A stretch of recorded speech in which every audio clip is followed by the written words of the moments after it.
এই অন্তর্বর্তীকালীন সরকার প্রধান হওয়ার পিছনে বিএনপির অবস্থান কি ছিল? না, এটা ঠিক। প্রফেসর ইদ্রিস একটা আন্তর্জাতিক মানের ব্যক্তিত্ব। এরকম একটি ট্রানজিশনাল পিরিয়ড, এরকম একটি গণ অভ্যুত্থানের পরে তার মতো একজন ব্যক্তিত্বকেই প্রধান উপদেষ্টা হিসেবে জনগণ, বিএনপি সবাই আর কি মেনে নিয়েছিল। এ ব্যাপারে বিএনপির কোনো দ্বিমত নেই। কিন্তু এখন যেটা বলা হচ্ছে যে পারফরমেন্সের দুর্বলতা, বর্তমান ইউনূস সরকার কতগুলো ভুল তিনি করে ফেলেছেন। যেমন তিনি আমাদের এই যে গণ অভ্যুত্থানের ঐক্যকে অনেকটা ক্ষেত্রে কিন্তু বিনষ্ট করেছেন। যেমন তিনি যখন বললেন তার নিয়োগকর্তা ছাত্ররা একটা শ্রেণীকে তিনি হাইলাইট করলেন, তখন এই আন্দোলনে সবাই আমরা বলছি, মাসুদও বলছি, আমিও বলছি, সবাই আমরা অংশগ্রহণ করছি। সেখানে একটি শ্রেণীকে বিশেষভাবে হাইলাইট করা, তারপরে যখন বলে যে এই আন্দোলনে মাস্টার মাইন্ড অমুক, তখন কিন্তু আমাদের সমস্যাগুলো হয়। এবং তিনি এই উপদেষ্টা কেন সমস্যা হয় ভাই? কেন? আপনি যখন সবাই সমন্বিতভাবে একটি আন্দোলন, একটি গণ অভ্যুত্থান করলো, তখন আপনি একক কোনো ব্যক্তিকে ক্রেডিট দিতে চান না, একক কোনো ব্যক্তি মানে কি? ডেফিনেটলি তো এটা ছাত্রদের ক্রেডিট তো দিতে হবে, আপনার ডিউ ক্রেডিট। ছাত্রদের ডিসক্রেডিট তো কেউ করছে না, করছে তো। ডক্টর ইউনূস বলছে যে এই ছেলেটা পিছন দিক থেকে এটা আন্দোলন করছে, অসুবিধা কি? এটা কি ঠিক? এটা কি ঠিক? তাহলে আর মানুষ এটা ঠিক না, এটা আপনি বলতে হবে না। ওরা সামনে ছিল, তাহলে আপনি ওরা অত্যাচারিত হয়েছে, সামনে সবাই ছিল। শুনেন, সামনে যে ব্যানারটা ছিল, আমাদের তো অনেক ছেলে, আমি তো বললাম 150 নেতা কর্মী 34 জনে আমাদেরই মারা গেছে, আমি সেই হিসাবে যাচ্ছি না। কিন্তু যে ব্যানারটা আমরা দিয়েছিলাম, সবাই ঐক্যবদ্ধভাবে রাজনৈতিক কৌশলের কারণে আমরা একটি অরাজনৈতিক ব্যানার দিয়েছিলাম। আজকে তারা যখন ক্রেডিট ক্লেম করে, তখনই কিন্তু বিভক্তি আসে। আপনারা ব্যানার দিবেন কেমনে? আপনারা ব্যানার দিলে তো সাউন্ড গ্রেনেড মারলে আপনারা চলে যান। না, সাউন্ড গ্রেড মারলে সবাই যাবে। সাউন্ড গ্রেড মারলে এখানে তো সাউন্ড না, ওরা তো উল্টা, ওরা তো একটা মারে একটাই মরে, আর কেউ মরে না, যায় না। ওরা মানে কারা? সেখানে কি ছাত্ররা কি রাজনৈতিক ছাত্ররা ছিল না? ছাত্রদল ছিল না? ছাত্র শিবির ছিল না? ছাত্র ইউনিয়ন ছিল না? বামপন্থী ছাত্র সংগঠন ছিল? সবাই ছিল। গুটি কয়েক ছেলেকে যদি আপনি বলেন, হ্যাঁ, তখন আপনার পার্থক্যটা কি? হেলাল ভাই, আপনি দেখেন, আমারে মাইরেন না, কিন্তু আপনি পার্থক্যটা দেখেন। ওরা ছিল এখানে, সাহসটা পাইছে কই? ওরা সাহসটা পাইছে আপনাদের মানে আমরা তো এটা এই যে বিএনপি নেতাদের থেকে আলাদা ছিল, সেই জন্য পাইছে। না, বিএনপি নেতারা সেখানে ছিল। বিএনপি ছাত্র দলের নেতারা থাকলে কইতো যে একটু দৌড় দিয়া হিট এন্ড রান করে চলে আসো পালায়া। এটা হলো আপনার স্পেকুলেশন। 17 বছর ধরে তাই দেখছি ভাই। 17 বছর আন্দোলন করছি, 17 বছর আন্দোলন করছি। আপনার একটা আন্দোলন তো আপনি বললেই তো, মানে আন্দোলন করতে ডিনার পার্টি না যে আপনি বললেন আর আন্দোলনটা হয়ে গেল। 17 বছর আমরা জমিনটা তৈরি করেছি, তার উপর দাঁড়িয়ে আমাদের এই ছাত্র ভাইয়েরা, সমস্ত রাজনৈতিক দলের ছাত্র ভাইয়েরা উপসংহার টেনেছে। আমি এই জন্য বলি, এই ছাত্র ভাইয়েরা হলো আমাদের আন্দোলনের সন্তান, এই অভ্যুত্থানের সন্তান।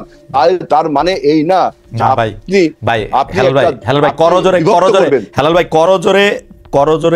নিবেদন করি আপনাদের আন্দোলনের সন্তান 24 না, 24-এর আন্দোলনের নেতৃত্ব যারা দিয়েছে আপনারা তাদের সঙ্গে ছিলেন।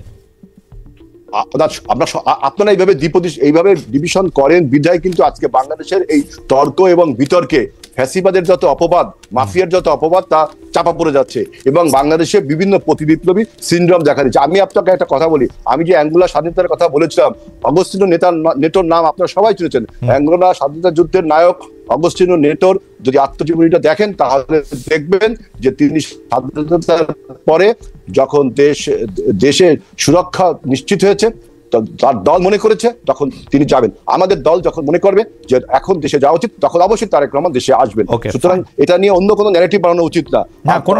এবং পেট্রোলিয়াম গ্যাস 2019 সালে ভারত এবং বাংলাদেশ সমঝোতা স্মারক চুক্তি স্বাক্ষর হয়েছে এবং ট্রায়াল বেসিসে একটি চালানো ভারতের ত্রিপুরা রাজ্যে এবং অন্য জায়গায় গিয়েছিল 2019 সালে। আপনি দেখবেন আবার 2019 সালে কি হয়েছিল ভাই? তরলীকৃত পেট্রোলিয়াম গ্যাস এবং এলপিজি, এই দুইটা গ্যাসে ভারতের সাথে আপনার বাংলাদেশের সমঝোতা স্মারক চুক্তি হওয়ার পরে আপনার ট্রায়াল বেসিসে একটি চালান ত্রিপুরা রাজ্যে এবং আরেকটি কোথায় 2019 সালে। সেটা কার গ্যাস কে বানাইছে? সুতরাং বাংলাদেশ থেকে তোলা গ্যাস, টাকার গ্যাস। আমাদের এলপিজি গ্যাস, আমরা যে এলপিজি, আমাদের যে তরলীকৃত গ্যাস, পেট্রোলিয়াম গ্যাস, সেই গ্যাসটা গিয়েছে। আপনি কি কার সোর্স থেকে তুলছে? বাংলাদেশের সোর্স থেকে না ইন্ডিয়ার সোর্স থেকে? আমাদের সোর্স থেকে তোলা হয়েছে। আমাদের গ্যাস ওটা তুলে আমি এটা দেখব না। ঠিক আছে, আপনি 2019 সালে চুক্তিটা পড়েন। ভারত বাংলাদেশ যে ওই চুক্তিগুলি তো অবশ্যই, মানে এতে তো কোনো সন্দেহ নাই হেলাল ভাই। মানে আওয়ামী লীগের তো ইন্টারেস্টিং, আওয়ামী লীগে শেখ হাসিনা নিজে বলছে, আমাদের এটা ইনভেস্টিগেটিভ জার্নালিজম করে বাইর করতে হয় নাই। আওয়ামী লীগ নিজে বলছে বিএনপিকে, সরি, ভারতকে যা দিয়েছি তা তারা কোনোদিন ভুলতে পারবে না। এটা শেখ হাসিনা নিজে বলছে, তার মন্ত্রীরা পররাষ্ট্রমন্ত্রীকে ভারতে বলছে যে আমাদের আওয়ামী লীগকে আরো কিছুদিন রাইখা দেন। সুতরাং বিএনপি ভারতের সাথে কখনো না, বিএনপিটা তাই বলে অস্বীকার করেন না ভাই। আপনি আবার পরেন সাইফুর রহমান গ্যাস পাঠাতে চাইছিল কিনা, খালেদা জিয়া এটাতে সমর্থন দিছিল কিনা, আবার পরেন বিবিআনার আর সমর্থন। আরে ভাই পারে নাই তো আমাদের জন্য, আমরা হরতাল করছি এই জন্য পারেন নাই না, সেটা আপনার যদি সেটা করে থাকে এটা দেশের জন্যই তো করেছেন, আর আমরা যদি না দিয়ে থাকি বিএনপি আমাদেরকে পিটা দিছে সে সময়। না না, পেপারে আছে, পইরা দেখেন, তেল গ্যাস বিদ্যুৎ বন্দর রক্ষা কমিটি, আপনি পইরা দেখেন। মোহাম্মদ স্যারের উপর যে হামলাটা হয়েছে সেটা আওয়ামী লীগ করেছে। মোহাম্মদ স্যারের উপর হামলা বিএনপিও করছে, এই যে বিবিআনার গ্যাস রপ্তানি নিয়ে। সাইফুর রহমানের পাতার পর পাতা বক্তব্য আছে ভাই, মাটির তলে গ্যাস থেকে লাভ কি? বরঞ্চ বিএনপি বলেছে যে বাপেক্সকে উন্নত মানের করে না করে আমরা কেন বাইরের কোম্পানিগুলোকে বাংলাদেশে গ্যাস উৎপাদন। বিএনপির এগুলো হচ্ছে লিপ সার্ভিস। 5 বছরে একটু বাপেক্সের উন্নতি করে না রে ভাই। আপনি এখন আপনি ইকবাল হাসান মাহমুদ টুকু ভাইরে জিজ্ঞেস করেন, টুকু ভাই কতবার চাইছে পেট্রোলে এর বাজেট দিছে কিনা, জিজ্ঞেস করেন এখনই। না না, আপনার বাংলাদেশ পেট্রোলিয়াম এক্সপ্লোরিং কর্পোরেশনকে তো আমরাই আপনার আধুনিকায়ন যতটুকু করেছি, কিন্তু অন্য আমলে, আওয়ামী লীগের আমলে এই বাপেক্সকে ঠুটো জগন্নাথ বানিয়ে। আর এটা কথা বলি, টাটাকে আপনারা জমি দিতে চাইছেন, একটা নির্দিষ্ট মূল্যে গ্যাস দিতে চাইছেন, একটা লম্বা সময় ধরে, এটা বহুত কিছু করছেন, আন্দোলনের মুখে আপনারা পিছিয়ে আসছেন। সুতরাং আপনারা খুব ইন্ডিয়া বিরোধী। আপনারা ইন্ডিয়ার ক্ষমতা আসলে আবার ইন্ডিয়ার পেটের মধ্যেই ঢুকে যাবেন, যতই মুখে ইন্ডিয়ার সাথে ওয়ার্কিং, অবশ্যই এটা জামাত ইসলামীও করবে, প্রতিবেশী রাষ্ট্র হিসাবে আমরা ওয়ার্কিং রিলেশন রাখি, কিন্তু আমরা কখনো সাবসার্ভিয়েন্ট ওয়ার্ক রিলেশন না ভাই, ওয়ার্ক রিলেশন না, অনেক ভালোবাসার রিলেশনও রাখেন। আমি বলি তো, জনাব গোলাম আজমের ছেলে এই আন্দোলন করা থাকা অবস্থায় ইন্ডিয়ান বিশ্ববিদ্যালয়ে পড়াশোনা করছেন, ভালোবাসার সম্পর্ক আছে। হ্যাঁ, সেইটার উত্তর তো আমি দিব না। না, আপনি দিতে পারেন। আমি বলতেছি হচ্ছে যে ভালোবাসার সম্পর্ক থাকে, পলিটিক্যালি একটা অবস্থান। এইবার দেখেন বিএনপি যে স্ট্যান্ডটা তার ক্লিয়ার করলো যে ভারত বিরোধী মনোভাব জনগণ যখন তুঙ্গে, তখন এই জনগণের মনোভাব আপনার ধারণ করেই তো আমরা প্রোগ্রামগুলো। একটা দেশের একটা দেশের পররাষ্ট্রনীতি কোনোদিন একটা দেশ বিরোধী মনোভাব হইতে পারে? নিবে কেউ? কেমন কথা ভাই? না, আমি তো চাবো, কিন্তু আবার যে পররাষ্ট্রনীতি আপনারা আছেন যে friends to all manage to নান, এটাও তো একটা দেশের পররাষ্ট্র। সেটা আওয়ামী লীগ করে না, এটা আওয়ামী লীগের দায়, সেটা আওয়ামী লীগের দায়, সেটা আওয়ামী লীগের দায়, আওয়ামী লীগ করে। কিন্তু আমরা সেটাই বলছি। আচ্ছা, আমি লাস্ট প্রশ্ন করি। এই যে মানুষজন আপনাকে সাইবার যোদ্ধারা এখন আমার উপরে ঝাঁপায় পড়বে, আমি ভারতীয় দালাল এসে বলে টলে। এখন তো একটা চালু হয়েছে, হয় ভারতীয় দালাল নাহলে পাকিস্তানি দালাল হইতে হবে, নাহলে যে কই যাইতে হবে জানি না। যাক, ঝাঁপায় পড়লেন, আমি তো এখন আর কি করবো। লাস্ট প্রশ্ন করি, যে সেইটা হচ্ছে যে আমি ইয়া ভাইরে দিয়েই শুরু করি, মাসুদ ভাইরে দিয়ে শুরু করি। একই প্রশ্ন যেটা হেলাল ভাইকে দিয়ে শেষ করবো। আপনাদের কাছে অনুরোধ, আপনারা যদি 1 মিনিট 1 মিনিটের মধ্যে যদি একটু শেষ করেন। সেটা হচ্ছে বিবিসি বাংলা একটা নিউজ করছে, সেটা হচ্ছে ধর্মভিত্তিক দলগুলিকে নিয়ে বিএনপি ও জামাতের রশি টানাটানি কেন। আসলে এটা শুরু হয়েছে যে জনাব শফিকুর রহমান সাহেব পীর সাহেব চরমনাই জনাব সৈয়দ মোহাম্মদ রেজাউল করিমের সাথে দেখা করলেন, এরপরে আবার দেখা গেল মির্জা ফখরুল ইসলাম আলমগীর গিয়ে আবার দেখা করছেন সৈয়দ মোহাম্মদ রেজাউল করিম সাহেবের সঙ্গে। আপনাদের টেক একটু শুনবো। প্রথমে একটু মাসুদ ভাইয়ের কথা শুনে, যে মাসুদ ভাই আসলে রশি টানাটানি ধর্মভিত্তিক রাজনৈতিক দল, একটু যদি এটা বলতেন, খালি একটু আপনার অনুভূতিটা একটু শোনায় রাখি। আমরা কিন্তু দেখছি জামায়াতে ইসলামীকে খুব বেশি জায়গা অনেক ইসলামিক দলে নীতি দিতে চায় না। আমরা বাবুনগরী সাহেবের কথা শুনছি, বাবুনগরী সাহেব বলছিলেন যে জামায়াতে ইসলামী অনেক খারাপ। থাক, আমি এরাতে কথা বলতে চাই না, মানে বলছে খারাপ। যাই হোক, আমাদের খারাপ বলাটা ভালো বলাটাতে একজন মানুষের তার গণতান্ত্রিক অধিকার। এটাকে আমরা সবসময় বলি যে আমাদেরকে যারা পর্যবেক্ষণ করেন, কোনো পরামর্শ পর্যালোচনা দেন, সেটাকে আমরা একজন শুভাকাঙ্ক্ষী হিসাবেই ধরে নিই। আমাদের কোনো সংশোধনের সুযোগ থাকলে সেটা আমরা সংশোধন করি। সেই জায়গায় আমি মনে করি এখন বর্তমান সময় যেটা হয়েছে, যে আমরা এখন দেখছি যে বর্তমান সময় বিএনপি পক্ষ থেকে এখন ধর্মকে একটা প্রধান শত্রুতে পরিণত করা হয়েছে। আলেমদের ব্যাপারে কথা বলা শুরু হয়েছে, ইসলামকে টার্গেট করা হয়েছে। ইভেন বলা হচ্ছে যে আমরা শরিয়া আইন এটা চাই না। তো বাংলাদেশের 90% মানুষ যেখানে মুসলিম, তাদের ব্যাপারে আমরা কি বলতে চাই? জামাতকে টার্গেট করে এখন কথা বলার চেষ্টা করা হচ্ছে, প্রধান হাতিয়ার বানানো হচ্ছে আবার সেই 1971 সালকে, আবার সম্পদ বানানো হচ্ছে আমাদের সেই সংবিধানকে, রাষ্ট্রপতিকে আমরা রাখতে চাই, আমরা নির্বাচন ছাড়া আর কোনো কথা বলতে চাই না। অথচ দেখেন সিরিয়ায় বাশার আল আসাদের দল নিষিদ্ধ করা হয়েছে, তাদের বাশার আল আসাদের সংবিধানকে সরাসরি সেখানে নিষিদ্ধ করা হয়েছে, সিকিউরিটি যে ফোর্স তাদেরকে বিলুপ্ত করা হয়েছে, আহমদ সারা এখন সেখানকার দায়িত্ব নিয়েছে। তো এই যে একটা দেশে পতনের পর এই জিনিসগুলোকে আমরা এখন বিরোধিতা করছি, আসলে কি টার্গেটে করছি? এই যে ধর্মকে, ইসলামকে ব্যবহার করার প্রকৃতি বা এদের বিরুদ্ধে কথা বলা, আলেমদের ব্যাপারে একজন বলছেন যে একদল খেয়েছে আর একদল খাওয়ার জন্য রেডি হয়েছে, তাতে আমি উত্তেজিত হব কেন? আমি উত্তেজিত হলে তো এটা আমি আরো স্পেসিফিক করে ফেললাম, জায়গাটা অসুন্দর হয়ে যাচ্ছে না? সেই জায়গায় বাংলাদেশ জামাত ইসলামী আমির ডক্টর শফিকুর রহমান, আমিও সেই প্রোগ্রামে গিয়েছিলাম বরিশালে। ওনার বেসিক্যালি একটা কর্মী সম্মেলন ছিল।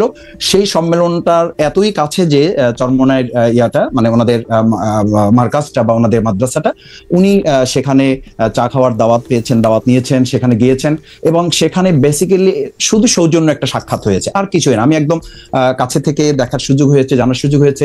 ওনারা এতটুকু বলেছেন যে আমরা বাংলাদেশের স্বাধীনতার সার্বভৌমত্ব, গণতন্ত্র এবং জনগণের আশাকাঙ্ক্ষার প্রতিফলন ঘটানোর জন্য যদি আমাদের একটা বাক্স দেওয়ার সুযোগ থাকে তাহলে আমরা সেটা দিব এবং সেই জায়গায় আমরা একসাথে কাজ করব।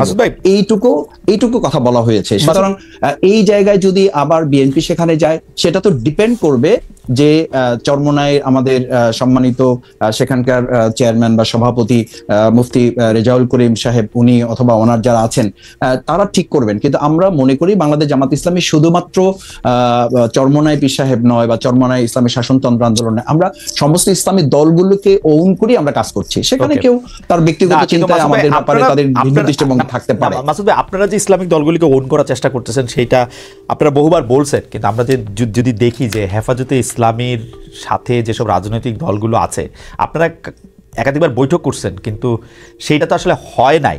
আমি আপনাদেরকে ধন্যবাদ দিয়ে আমি শুধু দর্শকদের উদ্দেশ্যে দুইটা লাইন পড়াতে চাই এবং তারপরে আমি হেলাল ভাইয়ের কাছে যেতে চাই যে জামায়াতে ইসলামী সম্পর্কে আমির আল্লামা মহিবুল্লাহ বাবুনগরী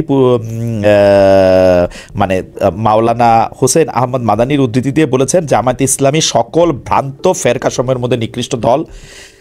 তারা কাদিয়ানি সম্প্রদায় থেকেও নিকৃষ্ট, কেননা জামাতে ইসলামের দ্বারা ইসলামের যে ক্ষতি হয়েছে কাদিয়ানিদের দ্বারাও সে ক্ষতি হয়নি। আমরা জামাতে ইসলামকে ইসলামী দল মনে করি না। জামাতে ইসলাম মদিনার ইসলাম চায় না, তারা মওদুদির ইসলাম প্রতিষ্ঠা করতে চায়। আপনাদেরকে নিয়ে ইসলামী দলগুলোর এরকম ভাবনা আমরা আসলে গত 30 বছর 35 বছর আমরা দেখে আসছি। আপনি কি একটা লাইন বলবেন? তাহলে আমরা একটু হেলাল ভাইয়ের কাছে যাই যে ইসলামী দলগুলো তো আপনাদের অবিশ্বাস করে আসলে। না খালেদা, এখানে হয়েছে কি, আমাদের শ্রদ্ধেয় ওলামায়ে কেরামগণ বাংলাদেশ জামাত ইসলামীর ব্যাপারে যে দৃষ্টিভঙ্গি পোষণ করে দুই একটা বিষয়, সেই বিষয় নিয়ে ওনাদের সাথে আমাদের আলাপ আলোচনা হচ্ছে, ওনারাও আলাপ আলোচনা করছেন। আমরা যেটা ফিল করি বা ওনারাও যেটা এখন বলছেন, এই জায়গাটা একটা ভালো জায়গায় এসে পৌঁছেছে যে দর্শনগত দিক থেকে অথবা আকিগতগত দিক থেকে একটা জায়গা আমাদের আলোচনা চলমান থাকবে। এবং আমরা তো গণতন্ত্রে এই সৌন্দর্যটা তো থাকারই কথা না। বিএনপির মধ্যে বিএনপি জামাতের সাথে এই দর্শনগত পার্থক্য আছে না? আছে। তো ইসলামী দলগুলোর মধ্যে এই পার্থক্যের সৌন্দর্যটাকে আমরা নেতিবাচক ভাবে নিব কেন? আমাদের কোনো কারেকশন থাকলে আমরা তো বলি না যে আমরা সমস্ত কারেকশনের ঊর্ধ্বে উঠে গেছি। সেই জায়গায় আমাদেরকে যদি কেউ কারেকশনের জন্য কোনো কিছু বলে, এটাকে ধারণ করি রাজনৈতিক ভাবে একটা সমঝোতা। বিএনপি এবং জামাতও কি বলতেছিল যে আমাদের একটা রাজনৈতিক জোট, তাই না? রাজনৈতিক জোট যদি না হয় তাহলে তো একটা দল আর একটা দলের মধ্যে বিলুপ্ত হয়ে যাবে। আমরা তো সেটা বলছি না, কেউ সেটা বলতেও পারে না, বলার কথাও না। অনেক ধন্যবাদ, থ্যাংক ইউ সো মাচ। আমরা অনেকখানি বেশি হয়ে গেছে আমাদের টাইমিং। আমি শুধু হেলাল ভাই একটা লাইন 1 মিনিট যদি আপনি বলেন যে রশি টানাটানি করছেন কিনা। শোনেন, প্রথম বক্তব্য হলো যে ধর্মভিত্তিক রাজনৈতিক দলের বাংলাদেশে রাজনীতি করার অনুমোদন আছে এবং বিশ্বের বিভিন্ন স্তরে ধর্মভিত্তিক রাজনৈতিক দল আছে। আপনি আগে যে দেশে ছিলেন জার্মানিতে, সেখানেও আপনার ধর্মভিত্তিক রাজনৈতিক দল আছে, ক্ষমতায় ছিল। এখন যখন নির্বাচনী আবহাওয়া তৈরি হয় তখন রাজনৈতিক দলগুলোর মধ্যে কোয়ালিশন করার একটা প্রবণতা সারা বিশ্বে আছে। এটাকে দোষের কিছু দেখা যায় না। আমি যেটা দোষের দেখছি সেটা হলো যে পরাজিত ফ্যাসিবাদ যখন প্রেস ক্লাবে আমরা দেখলাম যে রুহুল আমিন গাজী আমাদের ডিওইজের নেতা মারা গেল, তখন দেখলাম যে জামাতে ইসলাম এবং আওয়ামী লীগের ইকবাল সোবহান চৌধুরী এবং মঞ্জুর হাসান বুলবুল তারা সবাই মিলে একটা মিটিং করলো। আবার দেখলাম জামাতে ইসলাম বলল যে আওয়ামী লীগকে মাফ করে দিতে হবে। তখন আমরা আমাদের সন্দেহের উদ্রেক হয়, আসলে নির্বাচনকে সামনে রেখে কোথাকার পানি কোথায় চলে যায়। এই বক্তব্যটাই সেই জন্য হচ্ছে যে আওয়ামী লীগকে যাতে জামায়াত না নিতে পারে আপনারা আওয়ামী লীগকে নিতে চেষ্টা করবেন, তাই তো?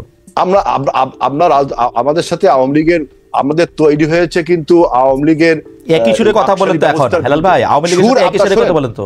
এখন আপনি আমেরিকায় বসে একটা কথা বলছেন, বাংলাদেশে আমি একটা কথা বলছি, দুইজন দুই মতের লোক, কিন্তু কোনো একটা কথা মিলে গেছে। তার মানে এই না আমি এক না। আমি একটা কথা বলি, দেখেন কোরআনের অনেক কথার সাথে বেদের অনেক কথার মিল আছে, এই দুই কথাই ঠিক। তার মানে কি কোরআন সমান বেদ? না, তা কখনো না। কোরআনের অনেক কথার সাথে বাইবেলের কথারও মিল আছে। এই কথা বলার দরকার নেই। ভালো উদাহরণ দিয়েছেন, থ্যাংক ইউ সো মাচ। মিলতেই পারে। ভালো উদাহরণ দিয়েছেন।